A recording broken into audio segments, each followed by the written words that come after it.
In this news report, we will be looking at how technology affects education and what advancements technology has in sports. About 30% of American college students take about one course online, and 19.1% of international students take online degrees from British universities. In today's tech era, the three ring binders and spiral notebooks have been replaced with the tablets and laptops in most universities. Paper textbooks are quickly being replaced with ebooks, and many libraries are now online. The advantage of online resources are that it is comprehensive and virtually instantaneous, creating an information pool that is always up to date. For example, imagine looking at a textbook, then putting on some special glasses, and instead of seeing a simple flat image, they would be able to see various 3D images and videos relating to the topic. More than half of the kids admit they cannot imagine life without their smartphone, with just under half of them taking it to bed at night. 4 in 10 are reluctant to put their smartphone down during meal times. Moving walls will make spaces more adaptable. Virtual and augmented reality will replace the educational landscape. Here we speak to Ms. Labour, who will be revealing her opinion about education and technology. How do you think technology is changing the lives of pupils? I think it's becoming embedded in people's lives for the majority, for good and for negative reasons. But it's enabling us to do tasks that we wouldn't have done with technology, 20 or 30 years ago, and it's enabling us to be global. What technological educational advances do you think we can expect in the future? Depends how far in the future, but what I'd like to see, for example, would be computer-based desks. So your screens would be in the desk, and I could literally just flick you your work, and you would see it all get down to you, a bit like a virtual desk. I've seen them, they exist, but whether or not they'll be in schools in the future, I don't know. I think in terms of data security, you may see some parts of technology being used less and less actually in the future. But by and large, I think far enough in the future, you may see sort of the removal of the keyboard and monitor and more of the interactive desk. Okay, that's cool. Do you think students can imagine a life without mobile phones? It's very difficult because I do remember life without mobile phones, but I don't think you do. So therefore, I think it'd be very difficult for you to think how you would cope without having a mobile phone, if that makes sense. That's not necessarily a bad thing. It's very, very good to be connected. Just remember you are holding a very powerful computer in your hand, and therefore you need to remember to stay safe. Okay.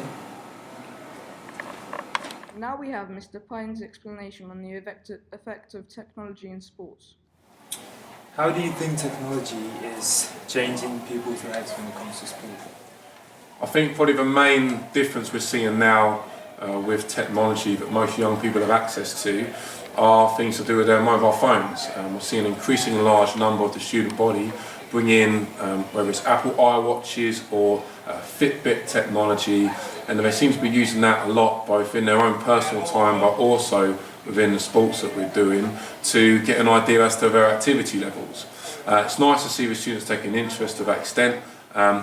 Even little things like monitoring the amount of steps that you're taking, having an interest in your heart rate and how that can be changing throughout the day, and getting an idea of what their peak heart rate might be for a particular exercise that they're doing, whether it's in a netball game, whether it's playing football, and just to kind of take an interest of their general health in that way. And actually when you see the data from day to day, because I'm seeing some very fancy graphs that these watches can output, it's interesting to see how people make those comparisons in one day to the next and how they look at their lifestyle then from the amount of activity they can do.